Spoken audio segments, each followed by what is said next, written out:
Showmax.com is currently offering a deal where you get to pay 1 month subscription and you get 2 more months free. Yay!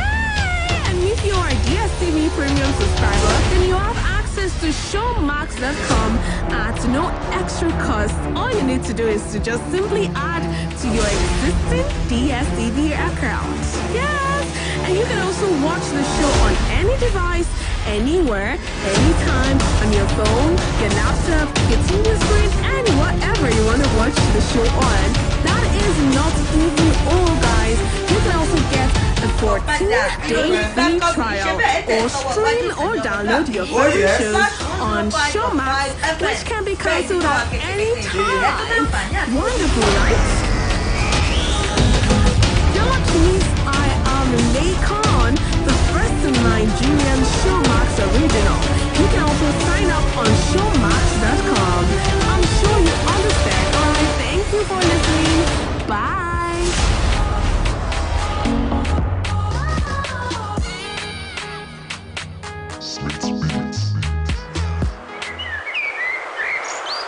Where else? Where else? It's Splash 105.5.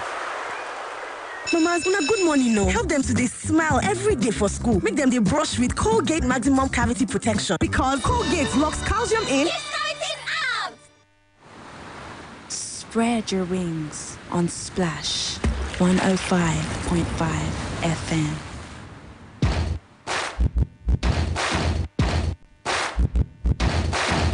Wanted, workers for cutting, clearing, cleaning, cultivating, and changing our environment.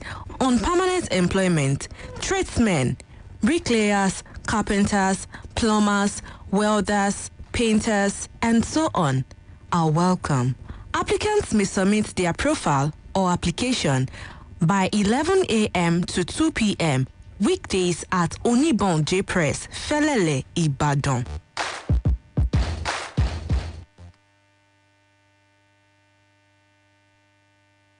Splash FM 105.5.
Well, you're listening to Splash 105.5 FM. It's 3 minutes past 8 o'clock. Good morning to you if you are just joining us. Perhaps just waking up for those who do not have to report to the office early in the morning.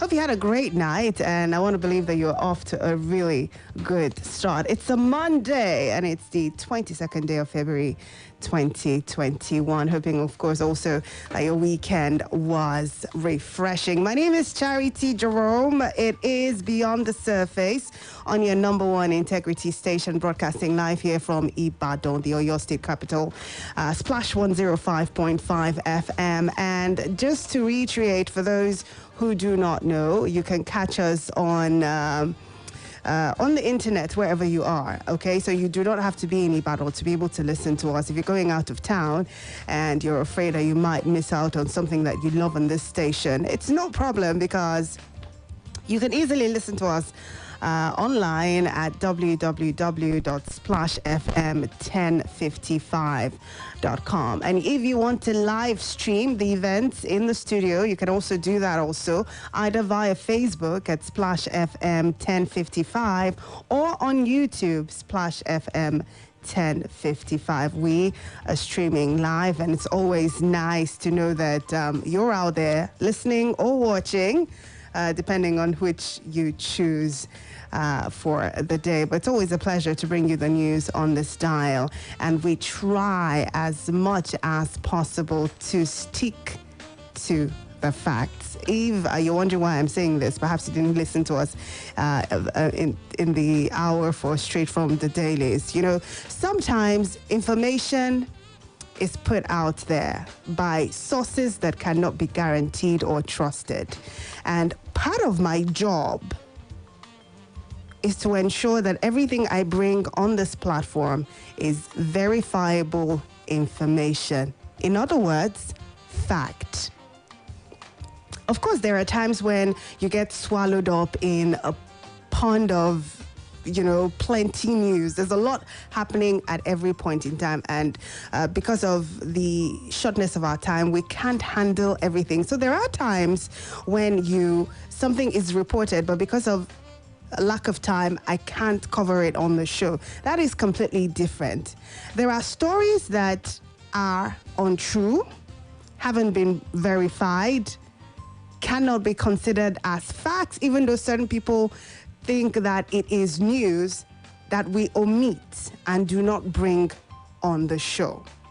I'm saying this because of one of my callers from earlier who insisted that it was fact that what Sheikh Gumi was reported to have said in his interpreted speech should have been allowed on the show. And as I said then, I'm going to say again, that information is not fact. I took out the time after that conversation to go out and do a little more check on the issue. And guess what? There's nothing on that from any acceptable media that can be defended. And without apologies, I say that I cannot bring that on. So if that offends you, well, too bad. I said without apologies. I was going to say I'm sorry, but I'd already said without apologies, so no apologies. But I just want to reiterate that fake news is out there. Part of our job as broadcasters and journalists is to sift through all of that and make sure that what we're presenting to you at every point in time through a trusted platform like this is the fact. So forgive me if I am not pandering to certain things that you think should be in the news. I won't if they have not been confirmed as fact.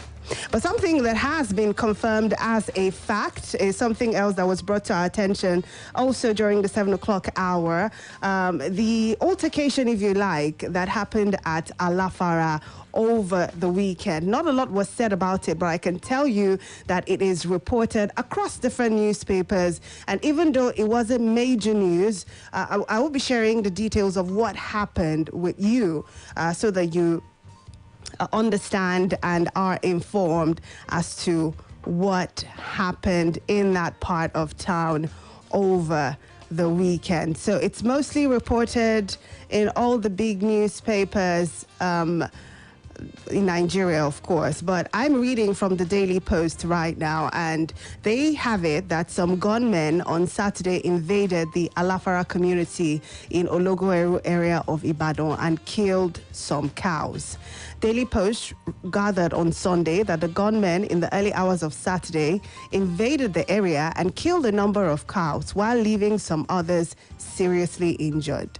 The Oyo State Police Command and the state government have confirmed the attack on the community where a number of cows were killed. Commissioner for Police, Oyo State Command, Ngozi Anadeko, in a statement signed by the Public Relations Officer for the command, noted that the Commissioner of Police, upon receipt of the information from a good-spirited member of the public, drafted some policemen to the area to ascertain the immediate and remote cause of the incident. The police noted that investigation had been ordered immediately into the incident, while the police are on the trail of the perpetrators of the Dad Stat B Act. Also, the Commissioner of Police is dispelling rumors that the alleged attacks on some of those cows at Alafara community in Ologoeru area of Ibadan was linked to the clash between Yoruba and Fulani ethnic tribes. She said in a statement that the police got information from a member of the public that some suspected persons invaded a cow settlement at Alafara community, shooting some cows. The statement added that immediately the information was received, police teams were drafted to the area to ascertain the immediate cause of the incident. But she's trying to calm nerves of people who might be reading extra meaning into this and saying that it is not connected to that crisis at Shasha, neither is it connected to the Fulani herdsmen issue or the Yoruba settlers issue as we've had in some other parts of the state as well. Meanwhile, the governor is speaking up on this, and he has given a directive as to how this should be handled. He has directed the state's Ministry of Health to take over the medical bills of those who sustained injuries during the incident at Alafara community. The executive assistant to the governor on security, who led government delegation to the area, said that when the incident was reported, Governor Seyi Makinde immediately directed the Ministry of Health to take over the treatment of victims and promised to compensate the owners of the killed cows. You can find details of the government's response on the Nation newspaper for today. The government spokesman also said government would compensate the owners of the cattle, while the traditional ruler and chiefs in the area were collaborating with security agencies to get to the bottom of this crisis. So that's what we know at the moment. A certain number of cows were killed. The newspapers do not report the figure, even though the person who sent the text message to me earlier stated that 50. I cannot independently, as they say, ascertain or guarantee that that is the actual figure. But I can tell you for a fact that different newspapers are reporting no figures at this moment, but multiple cows, they say, have been killed. The governor has ordered that the State Ministry of Health take over the treatment of those who were injured. Compensation will be paid to those who lost their cows in that event. And the police is saying that they are on top of the situation, trying to guarantee that the peace in the area is not disturbed further, and those behind that act are apprehended and persecuted.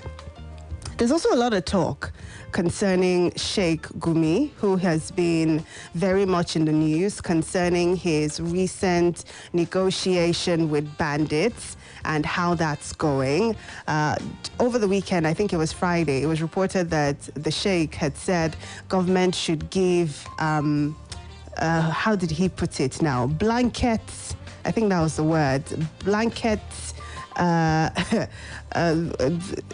amnesty, yes, to the bandits. I've got news for you regarding a comment by one of the governors in the states very badly hit by activities of bandits, who's been explaining why it is important for them to forgive bandits who repent from their sins. There's also that, and the Minister of Information and Culture, Lai Mohammed, not new to controversy, also stating that there's nothing wrong with dialoguing with bandits. So we'll be taking a look at these stories and hopefully taking your reactions as well. Do not forget that the PDP has been speaking to the state of insecurity in Nigeria, not just the PDP. Certain civil society organizations over the weekend asked the president to resign over his failure to control what seems to be spiraling out of control in terms of security in Nigeria. I'll be bringing you the details of these and giving you a lot more time to contribute to these issues this morning as we go beyond the surface. But for now, we have to break, take some commercials. When we come back, the conversation continues right here on the Morning Splash on Splash 105.5 FM. Don't go away. It is time for celebration. 30 years bustling with goodness. The challenge underrate us. You can't underrate. Mountain Guinness, but still with so much greatness. Mountain Guinness, enjoy our world of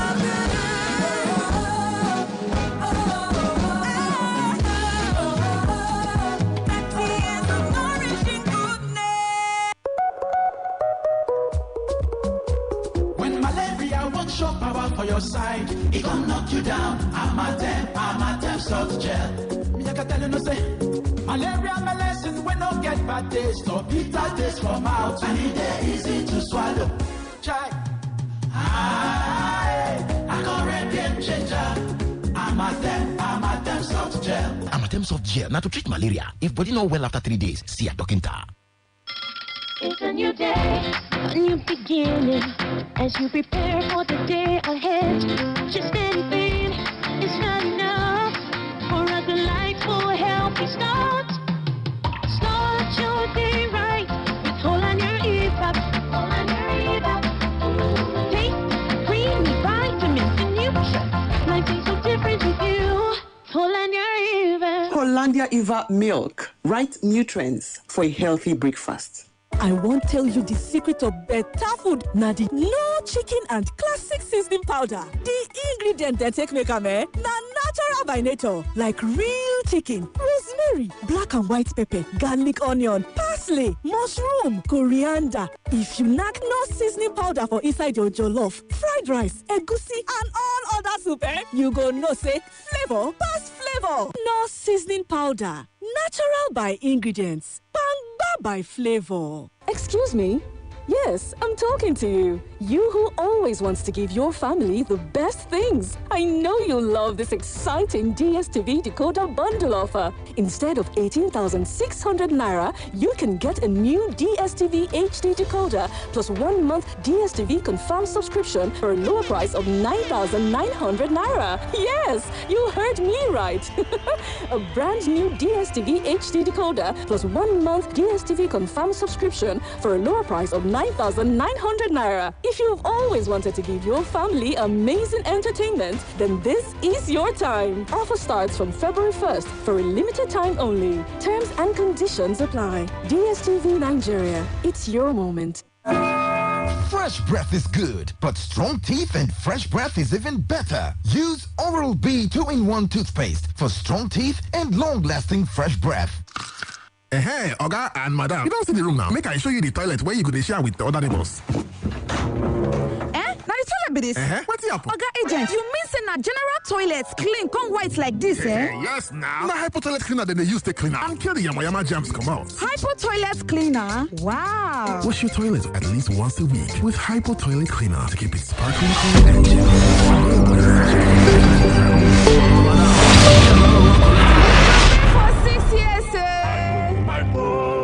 Now, where's that big malt? Today was just one of those days. You know, woke up by 5, made breakfast, went to work, did my job, then my Oga's work, then Oga's work, came home, made dinner, and now nothing can stop me from enjoying my rich, smooth, refreshing big malt. Enjoy the silky smooth taste of Dubit Malt. Dubit Malt. Crown the moment.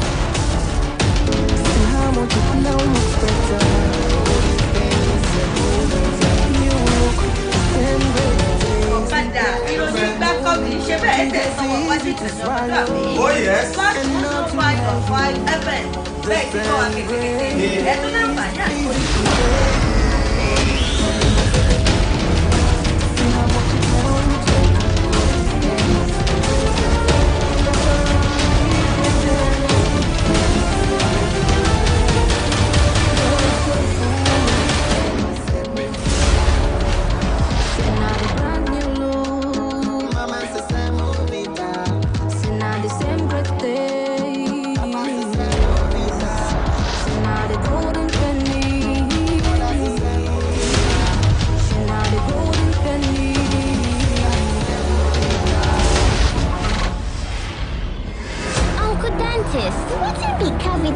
And how Colgate take they protect my teeth from cavities? Say they use Kung Fu? No, dear. Now, home for teeth, they cause most tooth pain wey be cavity. But if you use Colgate Maximum Cavity Protection, take brush every day. The confirmed formula go help keep natural calcium inside our teeth. We could protect them from tooth decay. I don't read so great to the world most chosen toothpaste Colgate. Because Colgate looks calcium in.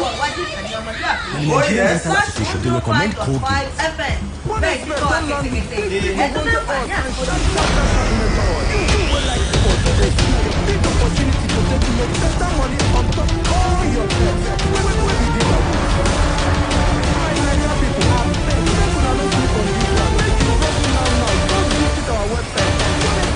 NG. Don't forget to use the promo code BETNG and you go get 200% bonus on your first deposit. One expert. Bet we're there for everybody. These are the steps to wash your heart. Wet your heart, I'm like scrub your mouth, scrub your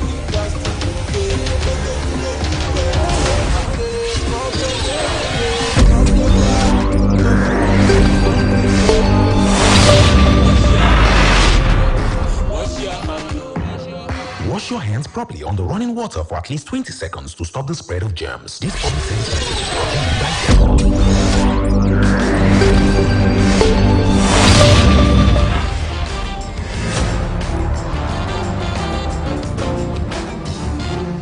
It's 8:21, Splash 105.5 FM on a Monday morning. Thank you so much for being there with us. Beyond the Surface is what you are listening to so far. My name is Charity Jerome. We've been looking at some stories around insecurity in Nigeria. And I did say that I was going to bring you some more details as to some of the big news from this weekend as we saw it. Yeah, so one of them is the role that the Sheikh Ahmed Gumi has been playing in negotiating with bandits across the troubled areas in the country. So it was reported over the weekend that the popular sheikh, who last week met with some bandits that kidnapped 42 people, including 27 students of the government science secondary school Kagara in Niger State, and advocated a blanket amnesty for them, has denied involvement in any negotiations for the release of the kidnapped persons.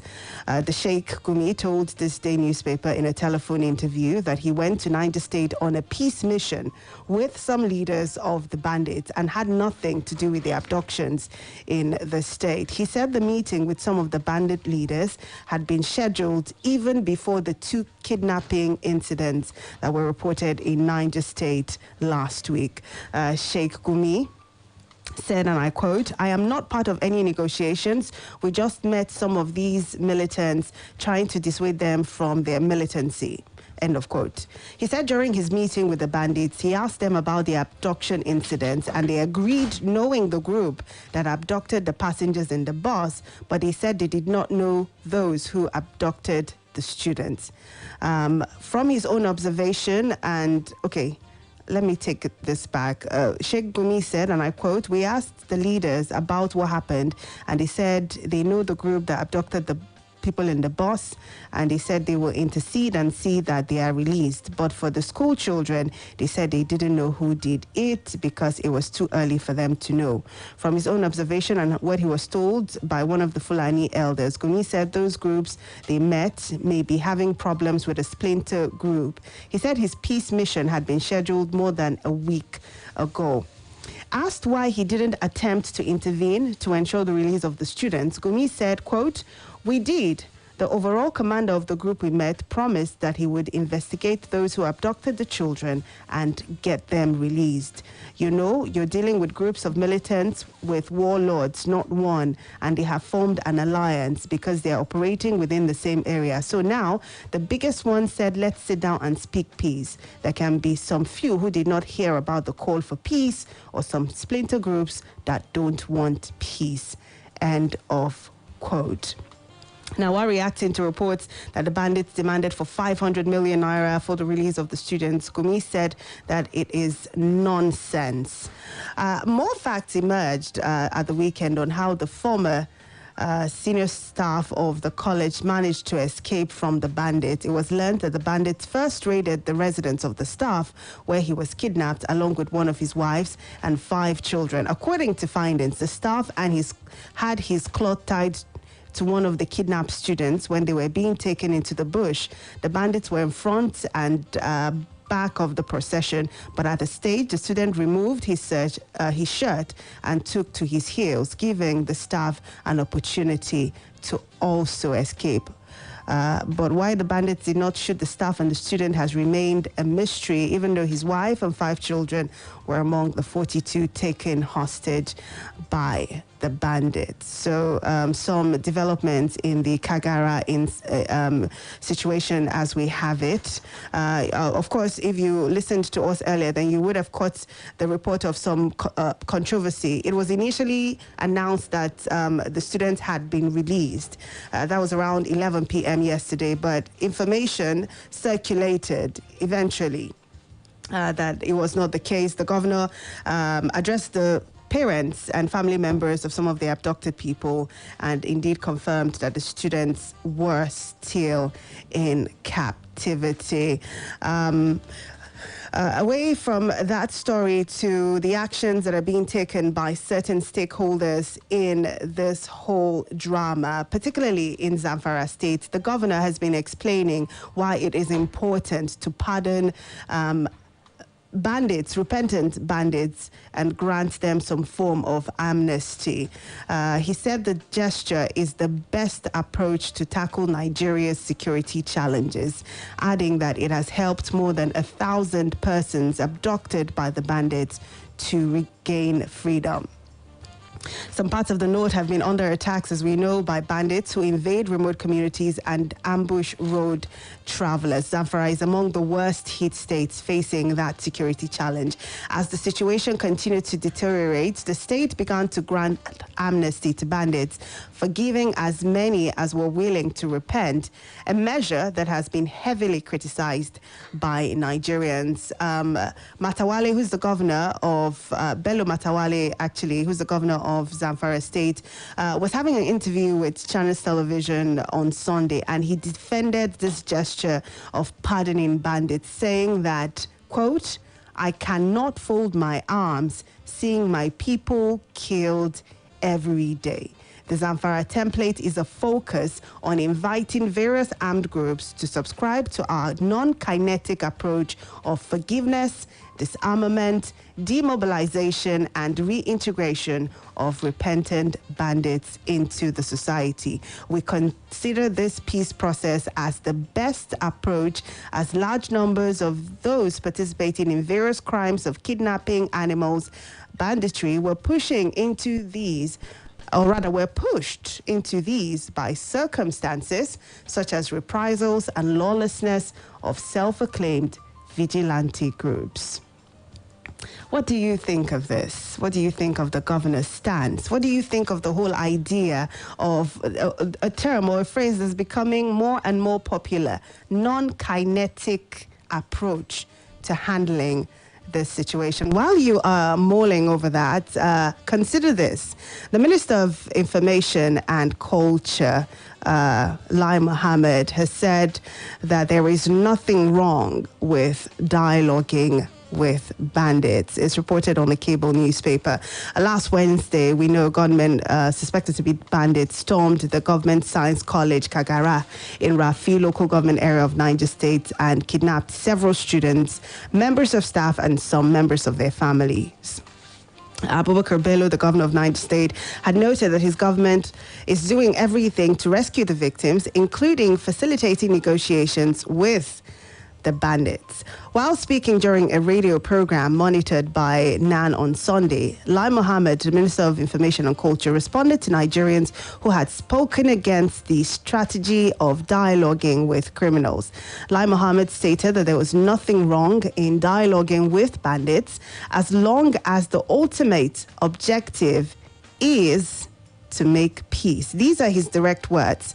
After war, people still sit to dialogue. So if some people have taken it upon themselves to visit these people so they can embrace peace, I don't think there's anything wrong with that. End of quote. Speaking further, the minister noted that the federal government will not pay any ransom to secure the release of the abducted students of Kagara, the government science school in Kagara. He also denied that ransom was paid to secure the release of the over 300 children abducted in Kankara much earlier. He said the steps that the government is taking includes plans for intensive cattle rearing to ensure that cattle rearing and crop farming don't conflict. So you have a governor from the Southwest and also a minister seeming to agree on the fact that dialoguing or granting amnesty to bandits is a huge option that they cannot look away from. They insist that it is one way to try to dissolve this situation, this insecurity that we're seeing across different parts of the country. But while that is going on, certain other groups of people are feeling that the presidency, this administration, is failing in its responsibility to secure not just the nation, but its people and their property. Over the weekend, 68 different civil society groups called for the president's resignation over his handling of security situation in the country. They say he has failed to fulfill his primary constitutional duty of ensuring the security and welfare of Nigerians. The coalition, in a joint statement released on Sunday, also called on the National Assembly to initiate impeachment proceedings against the president on grounds of misconduct. Some of these civil society organizations include the Center for Democracy and Development, the Center for Democratic Research and Training, Civil Society Legislative Advocacy Center, Media Rights Agency, the Center for Information Technology and Development, Nigeria Women Trust Fund, Budget Foundation, Femi Falana Chamber, and a whole lot more, including the Header Resource Center and Action Aid. According to these CSOs, Nigeria is in dire distress as a result of criminal attacks and extrajudicial killings by state actors, or rather non-state actors, stating that the federal government, through the Minister of Defense, have callously abdicated its responsibility and called Nigerian citizens cowards and urged Nigerians to defend themselves. Kidnapping for ransom, according to the group, has assumed an industrial and deadly scale never witnessed on the African continent, and that children are no longer safe in schools, while communities are now pulverized by terrorists who extort huge ransoms while murdering their hostages. The coalition also condemned the federal government's gross injustices where peaceful protesters are threatened and attacked by security agencies, while criminal elements who murder, rape, and kidnap Nigerians are granted amnesty and taxpayers' money used to pay terrorists. I mean, there's a lot that was said in that statement by the civil society organizations, but they're not the only ones that seem to not be satisfied with the way that this administration has handled security. The People's Democratic Party, rightly or wrongly, depending on how you choose to see it, has also berated the president. And they say that he has pushed the country into a failed state, and they're asking him to stop using the commander-in-chief appellation because they say he has not earned it. The PDP argued that its position was hinged on what it described as President Muhammadu Buhari's manifest failure to effectively lead from the front against bandits and terrorists ravaging the country. In a statement by its National Publicity Secretary, Kola Ologbodion, it maintained that the recent statement by the former Chief of Army Staff, Lieutenant General Tukur Buratai, that with the current approach, it would take Nigeria 20 years to counter terrorism, that it was a direct indictment on President Buhari's failure as commander and chief. The party noted that the country had descended to a level where government officials and other prominent Nigerians have resorted to begging and negotiating with terrorists, adding that such ugly reality confirmed that the Buhari administration had surrendered Nigeria's sovereignty to bandits, insurgents, and terrorists. You can find details of that on the Guardian newspaper, by the way. But I think it's time for us to get in conversation and hear what you think. Something that we're hearing more and more often, especially as it concerns banditry now, is amnesty, is negotiation. I mean, there's the recent non-kinetic phrase that's becoming more and more popular. What do you think of all that has happened within this last week, especially as regards to security, whether the government's approach, whether the governor of Zamfara's take on negotiating with bandits? The Minister of Information and Culture saying there's nothing wrong. How do you react to this? What would you say to these comments and this news report as we've seen? Plus, the whole Kagara incident, of course, ransom or no ransom, that's something that's still developing. We do not know for certain. The governor has said he doesn't intend to negotiate with the bandits, but would wait and see how all this, of course, plays out. 0809 155 1055, 0805 699 8678, 070 6949 3000. Hello? Please turn down the volume on your radio. Okay, hello, good morning. Good morning. Yes, Charity Jerome from Yana Church. Good morning, Charles. Thanks for joining us. You see, it's so unfortunate that we have this set of leaders managing the affairs of this country. From the time of Shagari to date, we have not had good leader in this country. We've only had selfish people. You see, this problem really started from the time of Niger Delta militants. Niger Delta militants, they had a genuine issue. But the government managed the issue. Now, Niger militants wanted their communities to be cleaned up. They wanted good schools, they wanted good infrastructure in the place. Instead of the government to address the issue, you now feel this selecting people and giving them contracts, giving them money. That is the solution to the problem. That's where this problem started. When other regions now said that, so they can make money from the federal government by either picking up arms against the country or encouraging banditry. That is what is happening in the north now. A lot of influential individuals are complicit in this banditry issue. Let me ask you a question. Is banditry is it a legitimate business? It's not a legitimate business. It's a criminal offense. If you are saying you want to forgive these people, all the people we have in my Nigerian prison, I don't want to forgive them. They should commit one crime or the other. So most of these things we are encouraging is not helping the country.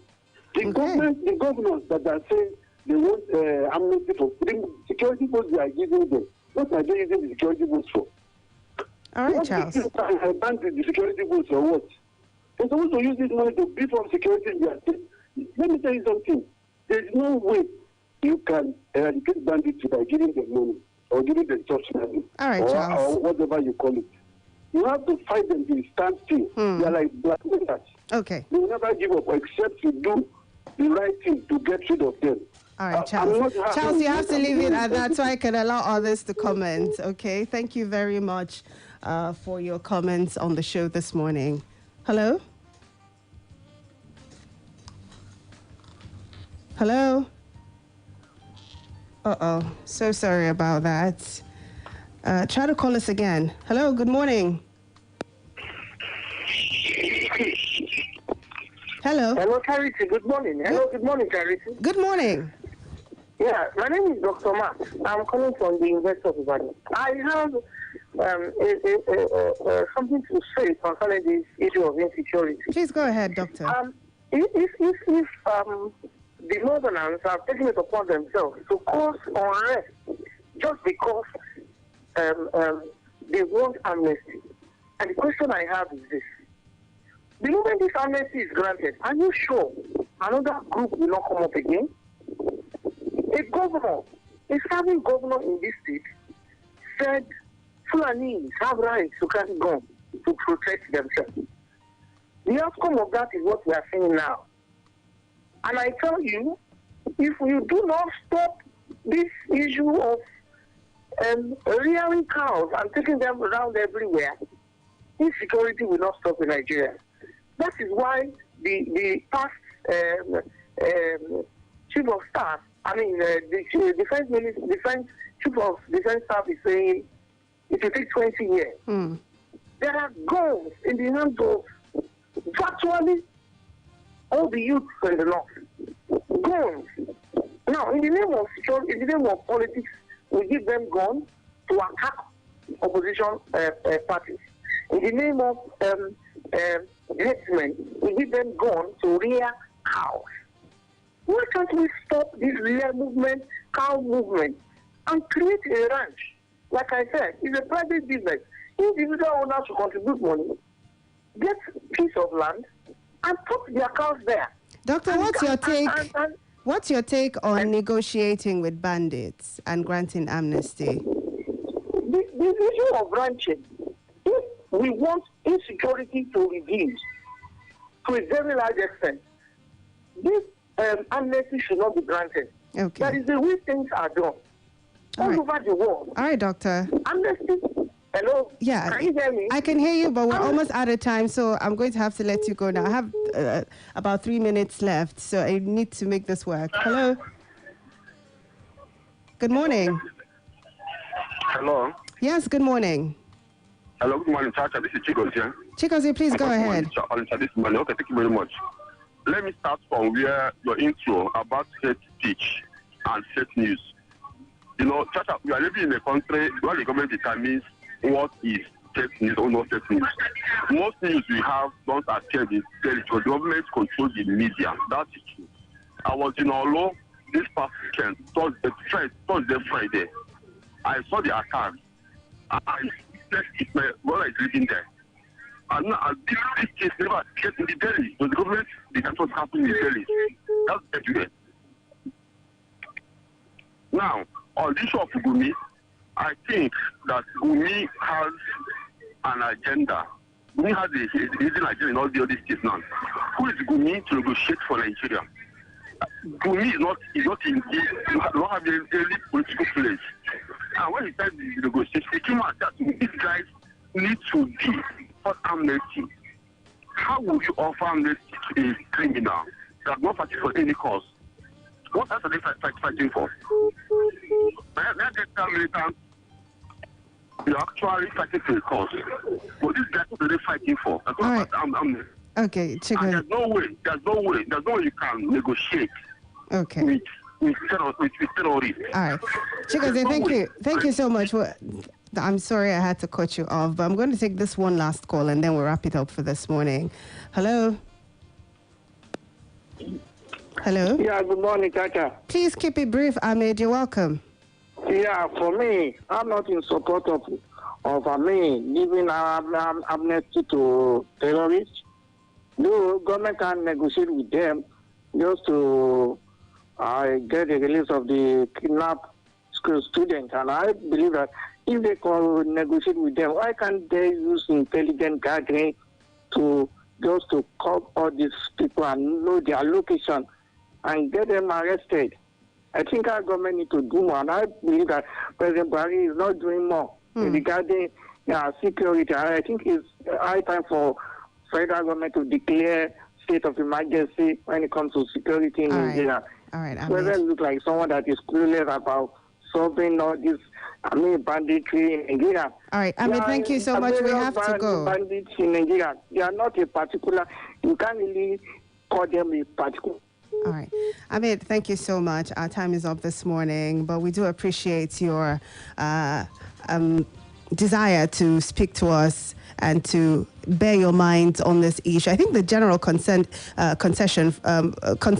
rather from what we've heard is that a lot of people do not agree with negotiating or even granting bandits amnesty. However, the government seems to be convinced in some way that non-kinetic approach just might be the solution. We'll wait to see how this plays out. We know that the students are still in captivity. Of course, we're not hoping to see more of this kidnappings and banditry continue, but it will all depend on how the government tackles it going forward, and that's something that we're waiting to see play out. Thank you so much for being a part of the show. This is where we have to wrap it up for this morning. My name is Charity Jerome. There's a lot more coming up on Splash 105.5 at 9 o'clock. We have Tifun Teda, but first, some commercials.